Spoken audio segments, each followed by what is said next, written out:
Hello children, in this chapter of reproduction in plants and animals, we studied that reproduction is the process by which living organisms produce offsprings of their own kind.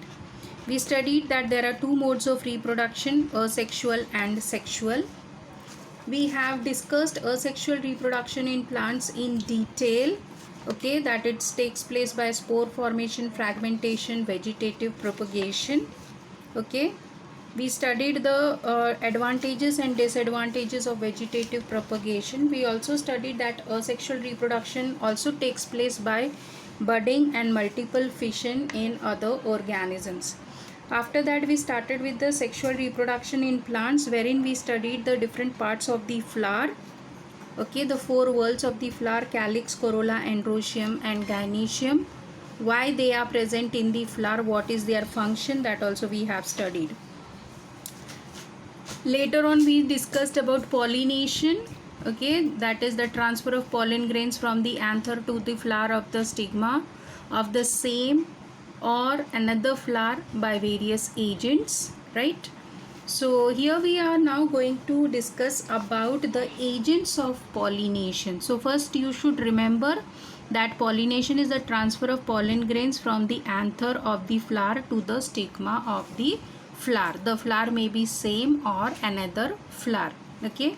So when we discuss about agents of pollination, now here the process of pollination is taking place with the help of wind, water, insect, animal, birds, okay. So all these things, they will be acting as agents of pollination because they will be helping in the process of pollination, so they are called as agents of pollination, right? So here wind and water are the abiotic components which will be helping in the process of pollination, whereas insect, animal and birds, these are biotic components helping in the process of pollination, right? We are going to study the wind pollination, water pollination and insect pollination in detail. Here we will be discussing the characteristics of the flower that are shown by these different agent pollinated plants, okay. So we will be starting with wind pollination. The examples are over here: pine, maize, rice, wheat, all these things in which the pollination is taking place with the help of the wind. So let us discuss the characteristics of the flower of wind pollinated plants, okay. So here we are having the flowers which are small in size, okay. They are not scented, they are also not brightly colored, okay. The flowers do not produce nectar because they do not need to attract insects for the process of pollination. The pollination is taking place by wind, okay, so they do not need to attract the insects for the process. That is why the flowers are small, not scented, not brightly colored, and no nectar is produced by the flowers. Understanding? Then we go to the stamen and the pistil. Here the stamen are long as well as the pistil is long, and generally the stamen and pistil come out of the flower, that is they hang out of the flower, okay. Understanding? The long stamen and the long pistil will be hanging out of the flower. Why? So that the pollen grain which is produced by the stamen, it will be carried easily by the wind, okay. If the stamen is hanging out of the flower, then when the wind comes, it will, the pollen grains which are present on the anther, they will be carried very easily by the wind, right? For that purpose the stamen are long. Next, the pollen grain that is produced, it is produced large in number. Why? Because some pollen grain will be lost, okay, when it is carried along with the wind. That time it will be lost in the way. That is why large number of pollen grains are produced, so that at least some pollen grain will be reaching the stigma and the process of pollination will be taking place, okay. So to increase the chances of pollination, large number of pollen grains are produced by the flower, right? Now when we talk about the pollen grain, they are lightweight and dry. Why they are lightweight and dry? So that they can be easily carried by the wind to the other flower. Okay. Let us talk about the stigma. The stigma is sticky and feathery. Okay. Now sticky and feathery, these two characteristics of the stigma will make the process of trapping the pollen grain very easily. See, the pollen grain is carried by the wind. Okay, so when the pollen grain reaches the stigma, if the stigma is feathery and sticky, the pollen grain will get trapped in that sticky and feathery stigma, and that way the process of pollination will be done.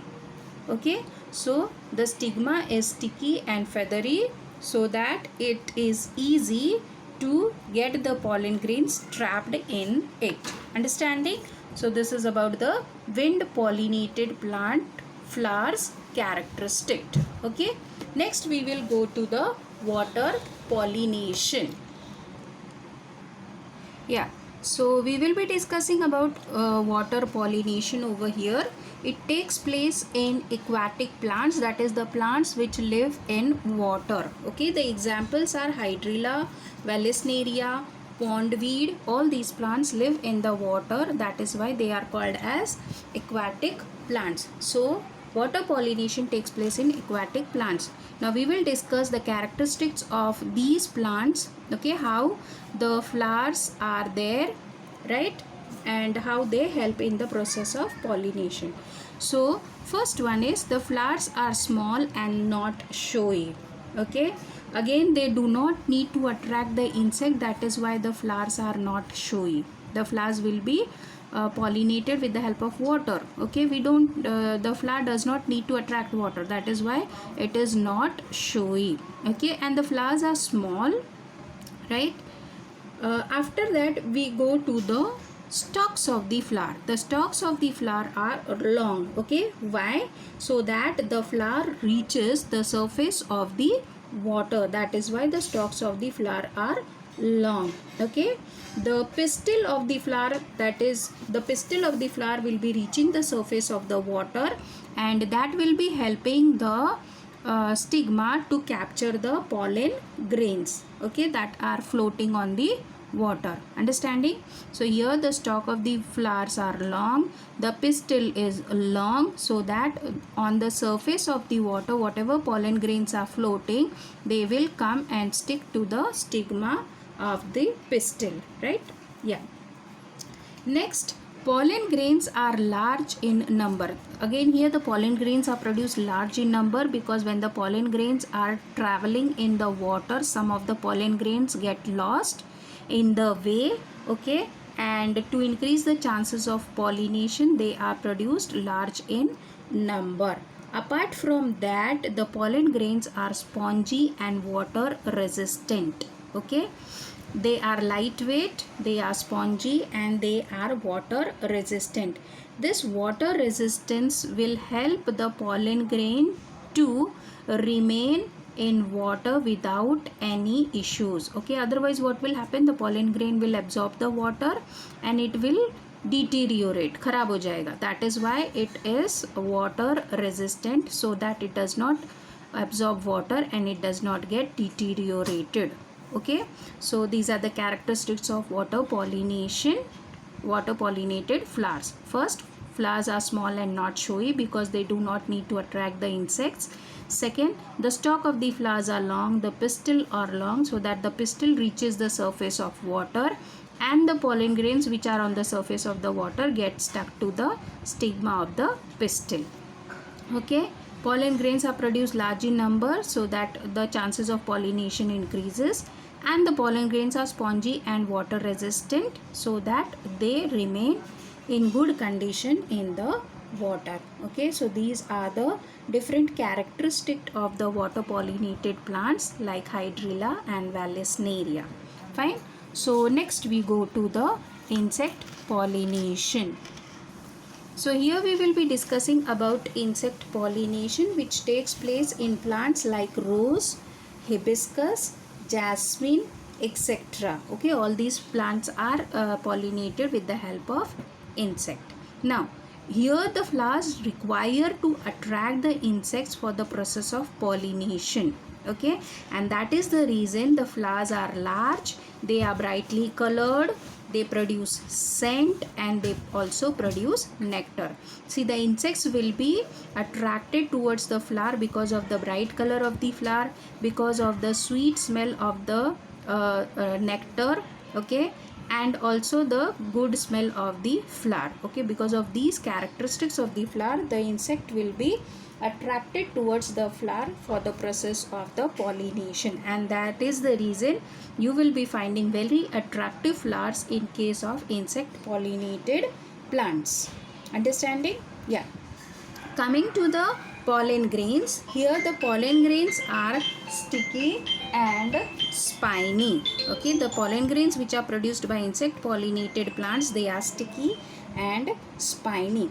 Why they are sticky and spiny? So that they can stick to the body of the insect. Okay, so that the pollen grains get stick to the body of the insect. That is why they are either sticky or spiny with a rough surface. Okay, if they are with a rough surface, they will be sticking to the body of the insect, and when the insect goes to another flower, okay, these pollen grains which are sticking to the body of the insect, they will be deposited onto the stigma of the other flower. Understanding? Pollen grains are sticky and spiny. They will get attached to the body of the insect. When the insect goes to other flower, then these pollen grains which are sticking to the body of the insect, they will get deposited or stick to the stigma of the other flower. Okay, one more thing, the stigma is also sticky, right? So that the pollen grains which are sticking to the body of the insect, they get stuck to the stigma. That is why the stigma is also sticky over here. Okay, so we have seen the characteristics of insect pollination, insect pollinated flowers. The flowers are large, brightly colored, they produce scent and nectar to attract the insects for the process of pollination in the search of nectar. Okay, and because of the smell of the scent, the insects will be attracted towards the flower and they will be visiting the flower. When the insect visits the flower, that time the pollen grains will stick to the body of the insect because the pollen grains are sticky or spiny. Okay, and when they go to other flower, as the stigma is sticky, these pollen grains which are attached to the body of the insect, they get stuck to the stigma. Understanding? So these are the characteristics of the insect pollinated plants, right?